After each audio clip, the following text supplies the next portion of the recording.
Kindness is something when you try to help someone.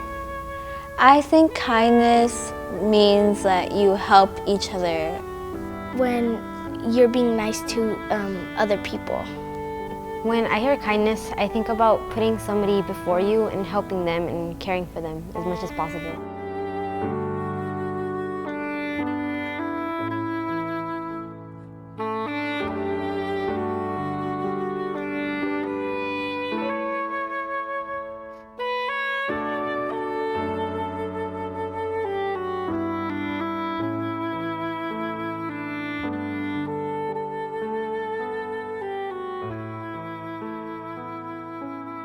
I noticed these signs around town that said, "Make kindness contagious," these banners that were hanging up. And so about then, a gentleman came to my office, set up a meeting. His name was Dr. Jayevsky, and he's the one putting up the signs. And he told me that what prompted him to do that was his daughter, Natasha, a little 6-year-old, had tragically passed, but she had written all these beautiful things in her life about kindness. And so he had told me, he said, because I'm a holistic doctor, and he said in medicine you could either treat the symptoms or holistically you could stimulate the body to heal itself. And he said, I think the same applies to a city. You could either treat the symptoms or you could stimulate the city to heal itself. I was in Mayor Tate's office and he said, I ran on a platform of kindness and I'm interested in seeing what difference we can make with kindness in our community.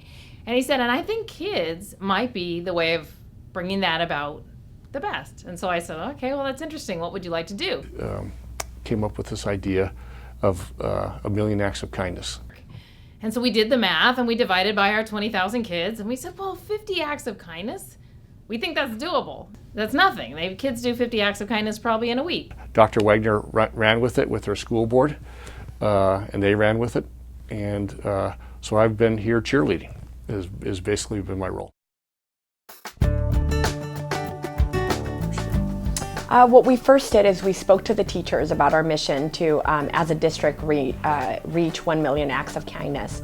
And every school had a different goal based on the number of students that we had enrolled. So what we ensured is that we had a tracking device for the teachers to be able to record the acts of kindness, and then we let them be individuals and how they wanted to run their class in order to be able to record and discuss what kindness is in their classroom and what types of acts would be meaningful for each individual grade level.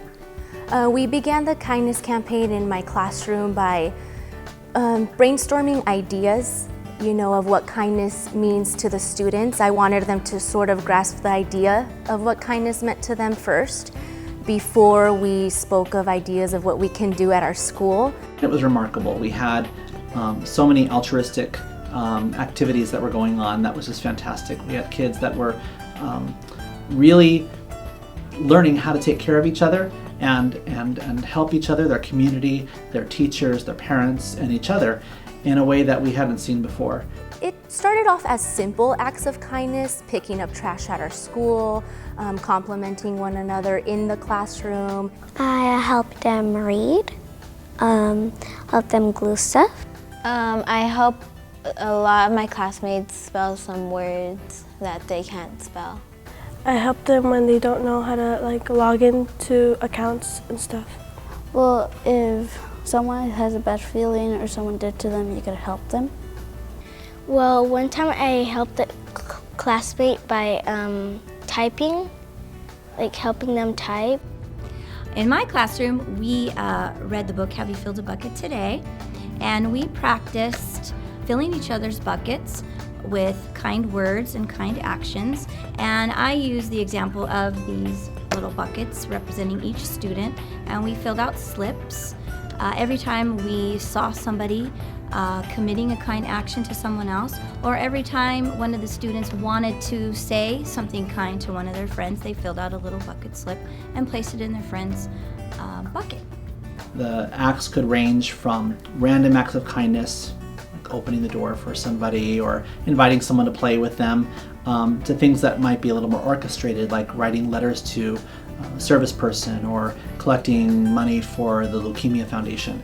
We have upper grade students that read to younger students, and they have what we call reading buddies, and they go in once a week and read to preschoolers, kindergartners, first graders. And it's not just an opportunity to share literacy, but it's a great way to act like a big brother or big sister. We ended up doing things for the community, and what that looked like varied throughout the year. Simple things as collecting toiletries for families in need, to ensuring that we're taking care of local gardens. Not too long ago, there was a student at Gower who had leukemia, and she couldn't pay for her medication. So our school collected tabs, and she used those tabs to make jewelry and sold them, and the money she made, she gave it to her family for them to pay for her medication. A while back, there was a typhoon in the Philippines, and at our school, we collected clothing and canned food, and we sent it to them for the people that lost their homes. In engaging in the kindness campaign, we noticed a decline in our office referrals and our discipline referrals, and it was really neat because we found that kids were taking care of other kids more often. They held each other accountable of things that were not nice and were not kind, because they started to really own the word kind and see what their actions could do to influence one another. If you did your share of acts of kindness, stand up. The schools that actually got their goal of 100% acts of kindness, 50 acts per student, they received an assembly, and the mayor and other benefactors came to the school site, and they celebrated all the great things that the school did.